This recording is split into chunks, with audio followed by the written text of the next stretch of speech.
So this is part two. We're starting in the parking lot. The parking lot is on the west end of the property. And as we go through this gate, then we'll go to the south side of the property. And the first thing we see through here is the laundry area. So inside this shed is a high efficiency, high capacity washing machine. And right next to it is our clothesline, which doubles as a trellis for 3 grapevines.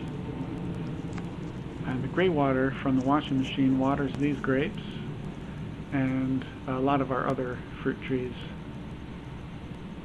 This has been a great year for grapes, by the way. We've got about 100 bunches of grapes on these 3 grapevines.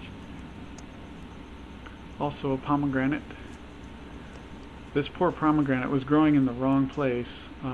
It caused a problem with traffic visibility, so we had to move it. Trees are heavy, by the way. This was a 6-foot tree when we moved it. But as you can see from the flowers growing on it, it survived the transplant just fine. Here's a little better shot of the clothesline.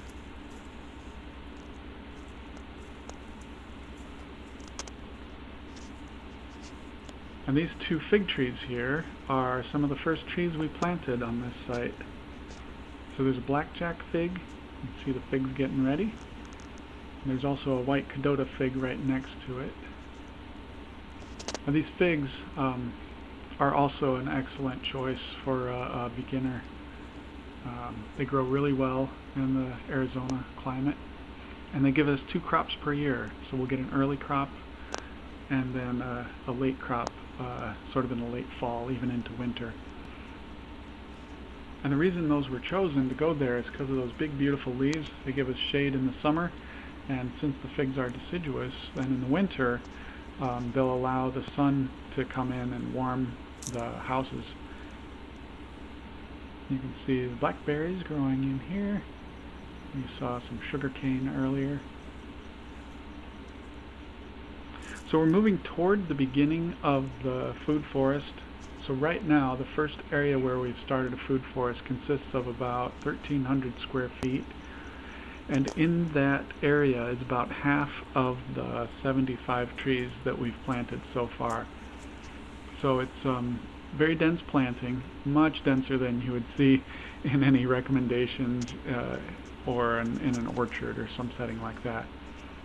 And the idea with that is to mimic the form of forest and take advantage of some of the natural dynamics that happen in a forest, the natural succession of species that happens in a forest, and also the beneficial relationships of the plants that are in very close proximity to each other.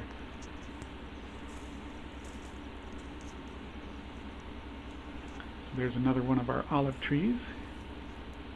You can see some olives starting on it.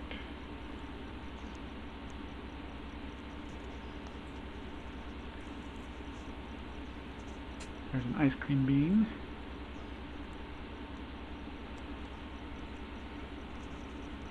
You can see our mango tree has flowers this year. And of course the bananas. We got 4 different varieties of bananas here. This one is a dwarf Namois, which has a wonderful tasting banana. Here's our orange tree. You can see some fruit starting on it. That's a dwarf orange tree, so it'll fit well in this space. And there's a hummingbird. There's a Thai lime next to it. You can see the sweet potatoes growing on the forest floor. Here's another pomegranate that we transplanted, and Baja fairy duster. So the hummingbirds, as you saw earlier, they love the pomegranates, the Baja fairy dusters, these hollyhocks, and the aloe vera in the front. They also like the moringa trees. I see them visiting the moringas a lot. Those and carpenter bees seem to really like the moringa trees. This mulberry tree gave us a much bigger harvest this year than last.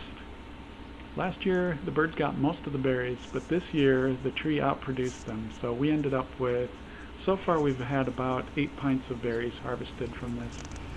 and we learned how to make mulberry jam. Oh, curry leaf flowers, which you just saw there. One of the most surprising things about the curry leaf is those flowers. They smell wonderful.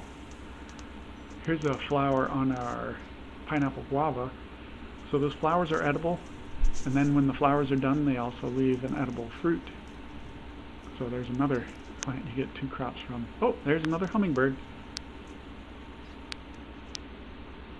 That's one of the first pomegranates we planted there. There he is.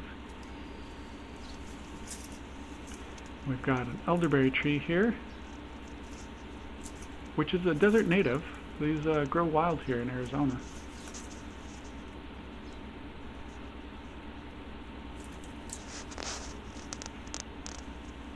We planted several alpine strawberries this year. There's a wattle.